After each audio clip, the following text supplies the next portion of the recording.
So, you signed your first copywriting client. Congrats! Now what? In this video, I want to talk about something that I see hardly anyone talking about, which is what do you actually do once you land a copywriting client? How do you actually operate like a professional freelancer? And most importantly, how do you get your client paying you 2K, 3K month after month rather than just one time? Because you know what's cooler than getting paid 3K once? Getting paid 3K a month, every month, forever. So I thought I'd film a bonus Module 9 for my 0 to 10K a month copywriter series to talk about exactly how to do that. And wow, what a journey it's been. We started 18 months ago with talking about where to learn copywriting. We went through the setup, farming, how to land your first client, doing personalized outreach, automated outreach, booking calls, closing the deal, and now here we are, and this might just be the most important module of the entire series because this is going to be the difference between you making a little bit of money as a freelancer and actually turning this into a profitable, sustainable, lifelong career. So once again, congratulations, my friend. You are now officially a freelance copywriter. Pat yourself on the back. I know I said this already at the end of the last module, but I really can't stress it enough. This is a big fucking deal, dude. You've sealed the deal. You've seen the money land in your bank account. You have just proven to yourself that this is real. You're now officially a freelancer. You're no longer a entrepreneur. You've overcome all your internal doubts. You've silenced the haters and you've accomplished what 90% of talkers will never accomplish. So if you haven't already, just give yourself a bit of love, all right? Pat yourself on the back. Well done. Proud of you. And I want to take a second to really acknowledge just how far you've come. You spent months honing your copywriting skills. You've built a website, socials, a portfolio. You've built your Facebook farm. You've built your Dream 100 list. You've sent dozens of cold emails and DMs. You've built your AI outreach machine to book calls on autopilot. You've got replies. You've turned them into book calls. You've been ghosted and rejected countless times, but you kept pushing and you finally signed a client. You collected the cash. It's in your bank account. You onboarded them. Wow, it has been an epic journey. And you probably feel like this guy right here, Frodo. You just walked barefoot through Mordor for months, climbed Mount Doom, threw that ring into the mountain, and you're like, it's over, it's done. You probably feel a bit like this guy right now. King of the hill, top of the mountain, I did it, baby. We conquered the world. Not so fast. I hate to be the bearer of bad news, but the ugly truth is, you're actually this guy. Your journey is just beginning and your work is only just getting started. Now it's time to get to work providing killer results for your new client so they keep paying you month after month instead of just one time. Because I'm sure we can agree, getting paid again from the same client on a retainer is probably 1,000,000 times easier than doing everything you just did to land that client in the first place. And having to do that again and again every month, landing more and more one-time projects just to maintain the same income. So at this point, you probably have some questions. How do you make sure your clients love your work? They keep paying you every month and refer you to all of their business owner friends. How do you manage your business projects so that everything gets done on time? How do you keep track of new leads, prospects, follow-ups? How do you even manage your own schedule for maximum productivity when you're no longer tied to a desk and when now you have total time freedom and you don't have a boss breathing down your neck anymore telling you where to be at what time? How do you legally minimize your taxes without getting thrown in jail? How do you build a team so you can scale your freelancing business into a 7 or even 8-figure empire to make 10 times more money while working less? Knowing that everything is taken care of so you can spend your days swimming with dolphins in the crystal blue waters of Costa Maya in Mexico, all while your business rakes in 5K, 10K, 20K, 50K, even 100K a month. Well, that's what we're going to talk about right here in this module. Now, this is not going to be a full entire masterclass on productivity, time management, scaling, building a team. Those are all very long, in-depth subjects in their own right. So I'm going to focus on the 3 key things that are going to matter for you the most at the stage of the journey that you're in, which is what I like to call the RUM framework. So there are really 3 pillars that you need to master to build and sustain a successful freelance business. R, retain clients. U, upsell clients, and M, manage your clients. And if you can do all those 3 things, then you, my friend, will be able to spend your days sipping rum from a coconut in Bali. Speaking for Bali, I'm actually leaving for the airport to go to Bali in 1 hour. And no, I once again have not yet packed. Is anyone surprised? Absolutely not. So I'm gonna talk fast and you're gonna listen fast. All right? Wonderful. The first pillar of the RUM framework is retaining clients. Now, I'm just going to say right off the rip that 90% of retaining clients, pretty obvious, is about consistently delivering incredible results. And really without that, nothing else matters. If you can't get them results, they're obviously not going to keep paying you month after month. However, there are some certain specific things you can do to show up as a professional and actually increase the likelihood that your client stays with you for 12 months, 18 months, 24 months, or even longer. I have had clients who have been paying me since I literally started my business 6 years ago. They've paid me every single month for 6 years. And it's not too surprising because they're getting more value than what they're paying, so therefore they keep paying. And that is really the golden rule of retention. Is your client getting more value than what they're paying? Is the smile greater than the dollars leaving their bank account? If the answer is yes, they will most likely stay. If the answer is no, they will cancel. There's a lot that goes into retaining clients, but I've distilled this down into what I believe to be the 5 most crucial pillars of client retention. So let's talk about those right now. Number 1 is the extra mile. If you want to get rehired, always over-deliver like a motherfucker, which means don't just give your best work. You want to go above and beyond, especially if you're in the beginning stages of your journey and this is your first client.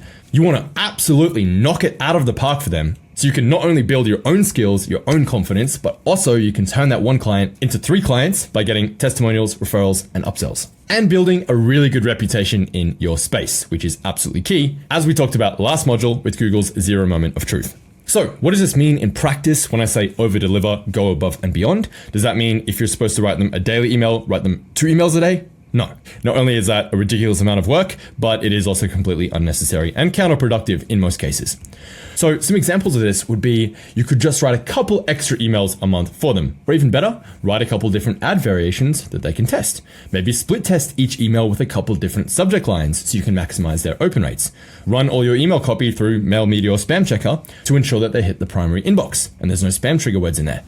Pre-schedule all the emails a week in advance. Give your client suggestions to improve the rest of their funnel. This ties back to exactly how you got the client in the first place. You're going through their entire funnel, the customer journey, the sales funnel, and you're looking for opportunities to improve each stage of the pipeline and remove those bottlenecks so they can grow. Well, now that you've landed your client, don't stop doing that stuff. Keep doing that because doing that is going to enable you to look for further opportunities where you can then upsell them to do more work for them in exchange for more money. The bottom line here when it comes to going the extra mile is to always under-promise and over-deliver. If you can do that in business, you will go very, very far because most people, frankly, do the complete opposite. So that's number 1. Number 2, professionalism. We're going to talk about some do's and don'ts of freelancing, copywriting, working with clients. Some of this might be obvious, but you'd be surprised how many people make these mistakes. So number 1, always deliver on time. I shouldn't need to say this, but it is probably the number 1 thing that drives clients nuts is you saying, I can get this done in 2 days, and then you take a week. That's annoying. And the worst part is, in most occasions, it's you who's shooting yourself in the foot by over-promising and under-delivering. So much better is to promise a little bit longer than you think it'll actually take, so that way you give yourself a buffer. In case you get sick, your dog needs to go to the vet, life happens, or maybe it just takes longer than you think it will. So if you think it'll take 5 days, promise 7 days, but then really shoot for 5 days. So best case, you deliver early. Worst case, you still deliver on time. I promise no client in the history of the planet has ever complained about receiving a project early, but they will be upset about late deliverables. Next is make your deliverables clean, right? This means neatly organized in a Google Drive or a Dropbox, whatever they use, folders, files with headings linked to a table of contents at the top. So it's easy to find everything. File structures that make sense. Label emails by weeks, by months. Make sure everything's correctly formatted. The font and the size, it's consistent. It's not half your doc in Arial size 11, the other half in Helvetica size 16. Right? That shit just looks amateur. And frankly, clients don't want to pay high fees for shit that looks like ass. Right? If you want to be a professional, if you want to command premium rates and you want to build a premium brand, then everything you do, it's got to look and feel premium. And the final thing that, oh my God, the amount of people who mess this up. Please, if you're sharing any document, any link, always check the link sharing settings in Google to make sure the client can actually view the file. Go to the share button, change restricted to anyone with the link can view. For the love of Christ, please. Nothing screams amateur like, hey man, here's the emails. They're super busy. Eventually they get the chance to check it and there and then they want to read it and they can't because then they can't see it. Then they have to go back to you, request access, and everything just takes twice as long as it should. Rookie error. Don't do that. All right. Better yet, put all of your documents and files in a master Google Drive folder and enable the anyone with the link can view sharing setting to that entire folder so that everything inside it will automatically have that setting. You don't have to manually remember to change it every time. Because yes, even I make that mistake from time to time when I'm in a rush. All right? So make life easy for yourself and do it that way. Next thing you do want to do is over communicate, especially in the beginning. Don't be afraid to ask dumb questions. Okay, most clients, especially in the beginning, would prefer that you ask rather than you run off and you do the wrong thing, or you make unrealistic promises, or you tell a story that isn't true, or you promote the wrong product, or whatever it is. However, again, remember your clients are hiring you to save time. So don't ask them 1,000,001 questions. And when you do ask questions, frame it in a way that is professional. When I work with my clients, I usually do it this way. Did you want to do the same? Which really just ties into taking initiative and having a plan. So rather than, hey, what do you think we should do with this month's emails? It's, hey, I'm thinking of doing ABC this way because of XYZ reasons. Did you want to go ahead with that? Or did you want to do it a different way? So you're never just asking, what should we do? You're always coming to the table with ideas and alternative options that they can choose from. And always, always remember, FIO, figure it out. When in doubt, be resourceful, take initiative in figuring out things that you don't know. So yes, don't be afraid to ask the dumb questions for the type of information you can only get from your client. If it's a question you can find the answer to on the internet, always ask Google, ChatGPT, research, try and figure it out yourself first before reaching out to the client. They're a super busy business owner. They don't want to sit there all day answering basic questions. Another do is actively ask for feedback, criticism, and suggestions to improve your working relationship with the client, make the overall process more streamlined. And then last do is follow up. So a lot of the times you'll need a particular resource or document or story or whatever it is from the client, and they're super busy. They might not have seen your message. They have 1,000,001 things going on, but you need that thing in order for you to get started to do your work. Maybe it's the onboarding form or whatever.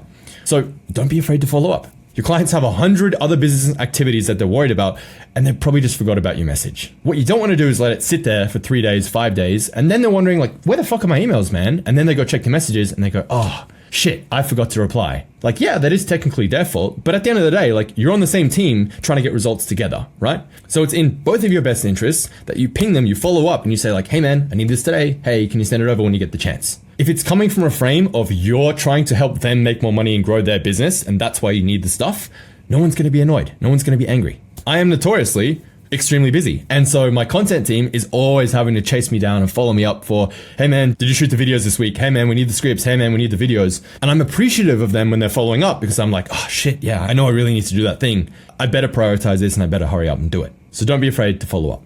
Now, let's talk about some don'ts of freelancing. Number one is making assumptions. Making assumptions makes an ass out of you and me, as they say. So don't make assumptions about your client, their knowledge, their experience, how they run their business. When in doubt, ask.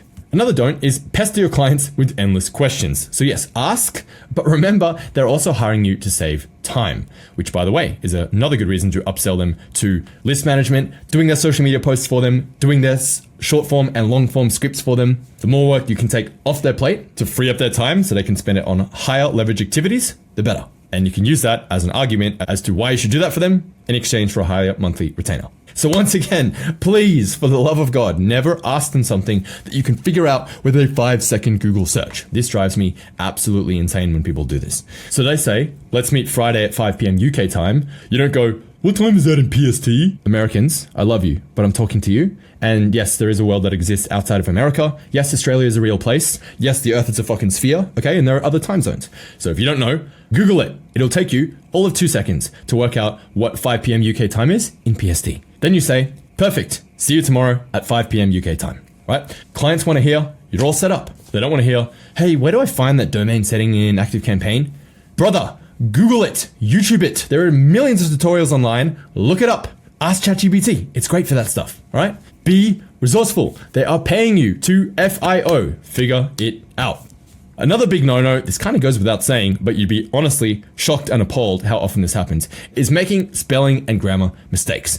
So yes, maybe there's a few in this document, whatever. This is not a deliverable for a client. This is my training for YouTube, so it's at my discretion. And I'd rather get this training done and out than spend forever perfecting it. So when it's your stuff, do whatever you want. But when you're writing for other people's brand, you got to be careful. So in project work, posts, all client communication, Casual language is totally okay. But if you don't know the difference between your and you are, or to and to, you shouldn't be a fucking copywriter. I'm sorry. With spell check, Grammarly, capital, Hemingway app, capital, there is literally zero excuse. You have all these free tools that will help you write correctly for free. Another don't is please do not send long ass voice messages, 5-10 minutes.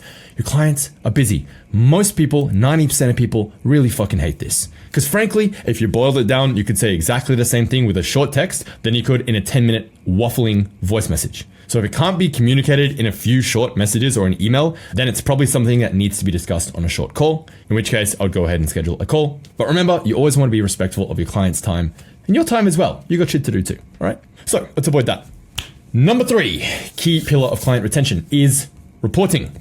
This is huge. This is something agencies are really good at, but something freelancers really suck at. I think they don't understand or realize the importance of sending weekly or monthly reports, but it is something that I highly, highly recommend that you always do. Minimum once a month report, send it to your client at the end of every month, showing the results of your emails, your ads, your funnels, including all the new leads you got them, the new clients you got them, revenue generated, profits and ROI, open rates, click-through rates, deliverability scores, basically anything that makes you look good and shows that you're making progress, you're making the money, they're getting a return on their investment. Even better would be to compare the numbers to the previous month or the previous months when they were doing it themselves before you came on. And you can really show and contrast the before and the after and compare them and show them the growth that you're generating for them. This is a really great practice because it shows that you're actually working behind the scenes. You actually care about the success of their business. And what you need to realize is that you might know how hard you work, how many hours you put in, and how much you do for the client.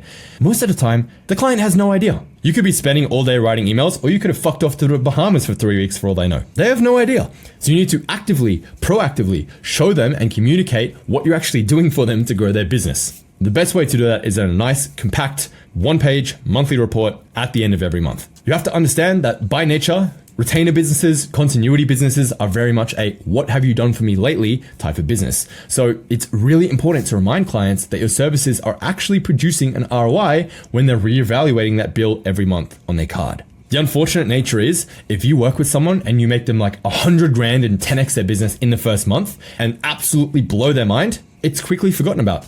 3 months, 4 months later, if you haven't got them great results that month, people will cancel. It's kind of silly, it's unfortunate, but it's the way people think. All they see is the latest charge on their card and they go, how much value did I get in the last month? If it's less than what they paid, they'll cancel. The average subscription is canceled after about 3 months. So this is a really great way to help combat that. I'll give you a perfect example. So I have a monthly radio show on Insomniac Radio, which is a company that runs EDC in Las Vegas. And I'm told that I have about 33 million listeners all over the world listening to my radio show every month, which is like, damn, that's cool.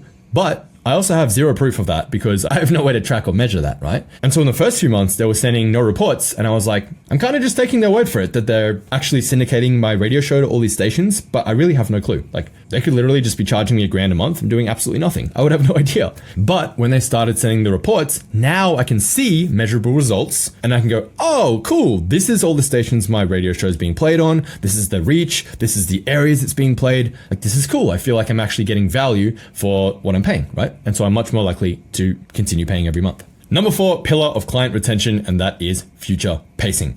Quote by Taki Moore, one of my friends and mentors that I love, is clients cancel when they run out of future.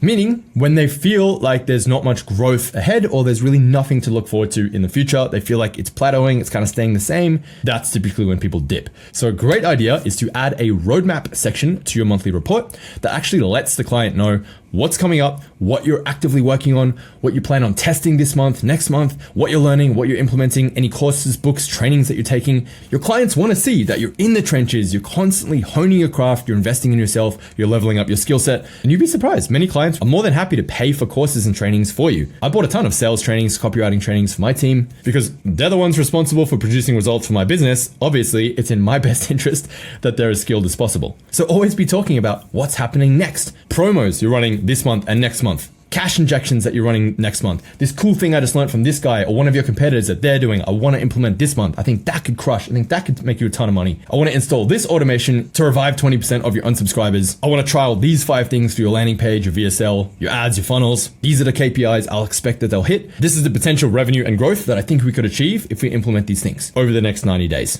They see all that in the report and they're like, shit, wow. this guy actually has a plan. He's not just working the work and doing the bare minimum, but like he's actually going above and beyond. He's being proactive. He's coming up with ideas and he really cares. Like he's really trying to grow my business. This is a guy I'm going to keep around. So remember, clients cancel when they run out of future. Don't let the future look like a dead end. And number 5 way to retain clients is very simple, but something that hardly anyone does. It's just a welcome gift in the mail. Gifts on their birthday, gifts on Christmas, New Year's, major business milestones, record months, all that type of stuff. You don't have to go crazy on this. It's just a thought that counts. So send them a gift basket with their favorite drink, some delicious snacks, a personal message to show that you're thinking of them. There are tons of online services that will do this for you. You don't need to buy all the stuff, put it in a basket, take it to the post office and do it yourself. If you literally just search in Google, send gift basket country, whatever country the client is in, then you'll find tons of services that'll do this. So some ones that I've used, drinkable gifts, gourmet basket, bro crates. It only costs like $100, but really this goes a long, long way to building that relationship and showing that you really care about them. You're excited to work with them. This is more than just a clock in, clock out thing for you. You know, you really want to go places with them. It's a small thing that goes a really long way. I also do this with everyone on my team as well. And honestly, no one does this. So you stand out a ton. Pro tip, you can also use this with whale prospects who you'd love to work with, or even past clients to win back their business as well. Now, let's talk about what do you do when a client wants to cancel. The first thing is don't get emotional. It happens. Understand it's not a personal decision. It doesn't mean they hate you. Probably. It's just a business decision. Your position, maybe there was a department change, maybe you were made redundant, maybe they hired some agency who's now doing all the email stuff for them. Tons of this stuff happens in business. Most of the time, it's got nothing to do with you. So the best thing that you can do is to simply just ask them why and really try and get to the root of the problem in the same exact way you would handle objections like we talked about in the last module. And you'd be surprised. Oftentimes, this can actually lead to an upsell instead of a cancellation. And I'll give you a perfect example. So my friend Troy Erickson is a well-known name in the copywriting space. At the very beginning of his journey, he used to offer done-for-you ad management. And he had 2 clients. I think they were paying him $3,000 a month or something. In Troy's mind, they were getting really great results. They were getting low cost per lead, quality leads. Like Troy was killing it. He was doing everything that he should have been doing. And then one day he gets a text message from both of the clients in the same week wanting to cancel. And at the time, this was 100% of his income. And he was like, I really can't let them cancel. Like, I need this, right? And so he went to them and he was like, hey, like, what's the problem? You know, we're getting $5 a lead. Like, these ads are performing great. And the clients were like, yeah, you know, the ads are working well, but it's like, they're just not converting on the back end. And then Troy was like, all right, well, you know, show me your email sequences and like, you know, the emails you're sending. And the clients were like, oh yeah, we don't really send emails. And Troy was like, dude, are you fucking serious? It's like, how did you expect these ads to work if you're not sending them emails in the back end, you dummy? In a nice way. I was like, well, why aren't you sending emails? And they're like, well, we don't have time. And it's like, well, dude, would you like me to maybe manage your emails for you so I can take that off your plate? And they were like, oh, yeah, that would be amazing. Troy's like, fucking hell. So both of those cancellation conversations turned into upsells. And he now walked out of those interactions making more money from each client by providing more value, taking more work off their plate, and helping them grow their business. So often when you get to the core root of the problem, it's usually to do with the fact that they don't see the value, they don't have the time, whatever it is, you can overcome that objection and help provide a solution for them, which may or may not include you doing the thing for them. However, whichever way you slice it, churn is always going to be a part of business. Doesn't matter how good your service is, you are going to have some clients leave over time. It is what it is. And this is why it is always important to make sure you keep a full pipeline of potential prospects. And if you want to be a savage about this, if you want to be really proactive, you can try what I like to call the Brian Bradshaw method. So Brian is a client of ours. He's an absolute weapon. He is actually our first ever millionaire student. When I say millionaire, I mean actual $1 million in assets, not like he had one fucking 80K revenue month or something. And he literally went from eating water and cheese, like he was like homeless and suicidal in his youth. He has an absolutely insane story. We have an interview on YouTube. You should definitely check it out. But he went from broke as a joke to working with some of the absolute cream of the crop clients in our space. Tony Robbins, Dean Graziosi, some really huge names. And the way that he does it is he is essentially always looking for new clients. So even when his client roster is full and he might have 4 clients at 3K a month, making 12K a month, he's working full time. He's like, you know, I don't really have time to take on new clients, you know, because he has a wife and kids and stuff too. Most people would stop doing outreach completely and just focus on delivery. Brian, however, is always on the hunt for new and better opportunities. He's always jumping on job posts, client opportunities, actively reaching out to his network. And he's always looking for bigger and better clients. So he can drop his lowest paying client, the one that is the most time consuming, and effectively just trade up over time. And so that way he was actually able to go from making 8K a month with 4 clients to making 20K a month with the 4 clients, the same time input, but more than doubled his income because he was constantly on the hunt for new and better clients. There's a little bonus pro tip. Highly recommend you do the same. Nearly done. All right, so with that said, let's talk about the second key pillar of the RUM framework, and that is going to be upselling clients. We have talked about this a fair bit over the course of this series, so I'll keep it nice and brief. But here's how to turn 1 client into 3. Write this down. Every time you get a great result for your client and or they text you thrilled, excited, hey dude, your email just made me 5K. Hey man, we just had a record month. Hey man, your emails are crushing. Hey man, these ads are crushing. Whatever it is, always seize that golden moment of opportunity to do one or more of the 3 following things. Either 1, book a call and you upsell them. The way you phrase that is, hey dude, amazing to hear that. That's so cool. You know what? I've actually got some more ideas I want to run by you to help you X, improve the conversions of your funnel, whatever the specific thing is. Are you available for a quick 20-minute chat later this week? Jump on a call, upsell them. In the same exact way we talked about in module 7 of this series. Alternatively, instead of upselling, that is also a perfect opportunity to ask for a testimonial, and you can use the scripts from module 2 and 7, the testy 2-step, as I call it. And finally, you can also use that as the opportunity to ask for a referral. Again, using the testy 2-step script from module 2. Which of these should you do? Really depends on what you kind of need more of. So generally would do it in this order. Upsell is always going to be easiest, lowest hanging fruit to get more money from the same client. And these two kind of go hand in hand as well. So in the way that we do it, it's called the testy 2-step, where you ask for the testimonial first. You go, wow, that's amazing. Thank you so much. And then you say, hey, by the way, do you know any other business owners in your network who might need help with their email copywriting? I have space in my client roster to take on one more. If you're able to introduce me, then I'm more than happy to pay you $500 to say thanks. So you can treat yourself to a night at the Hilton and a gourmet steak and wine dinner or whatever. So every time you get a major win for your client or they text you, they're excited, always use that as an opportunity to ask for one or more of these 3 things. And the final component of managing a successful freelance business, the M in the RUM, is managing clients. So in the beginning, when you only have 1 client, there's really not a lot to manage. But as you grow, you are going to need to start keeping track of your prospects, deadlines, invoices, expenses, taxes, new leads in the pipeline, and eventually payroll as well as you start to grow and develop a team. And if you don't have a way to track all that stuff, it's going to become really chaotic and overwhelming. So I do recommend using some sort of CRM. Now, for freelancers, the best, easiest, cheapest, most simple one that I have found specifically for freelancers is Hello Bonsai. I think it's a really great all-in-one hub for freelancers. It handles invoicing, accounting, taxes, contracts, proposals, tracking client projects, really everything that you need to run and operate a successful freelancing business. As you can see, that's all the stuff that's included. There are various tiers from free all the way up to $100 a month or whatever it is. So just pick the one that makes the most sense for you. And another great CRM when it comes to trying to get clients is Snov.io. We talked about that in the personalized outreach module. That's a really great all-in-one tool if you're cold emailing. So that'll find emails, filter them, verify them. It'll warm up your domain, track replies, follow-ups right inside your Gmail account, and really act as like a full sales CRM. The prices for that, again, range from $0 to $75 a month, and really depending on the volume you're doing and what you're using it for. So let's land this plane and let's talk about some action steps. Number 1 is send your brand new client a welcome gift basket. Promise, it's $100. That may well be the difference between them being a client for a couple months and them being a client for life. Second thing you want to do is establish a clear communication cadence. This means when and how and on what platforms do we communicate. When we have questions, where do we talk about it? How quickly can you respond from me? This is when I will not be available. This is an extremely important part of managing a freelance business, is setting boundaries. You need to be very clear with your prospect. Hey, I'm not a 24/7 chatbot. Call anytime you want, 3 a.m. I'm going to sit there and fix your problem service. I'm a human being too. I'm a business owner as well. I work with other clients. We're both busy. Let's be respectful of each other's time. This is the way I operate. This is the way I run my business. This is how I handle my client relationships. I give them my WhatsApp number. They can ask me any questions on there with a 24-hour or less response time. And I'll offer you one 20-minute Zoom call a week should you want to. Totally don't have to. Most clients don't take me up on that. So just be very clear. This comes down to you actually being a professional, setting boundaries in place. As we talked about in the last module, the number 1 law of life, you do not get what you deserve, you get what you negotiate. So it's very, very important in the beginning of the relationship.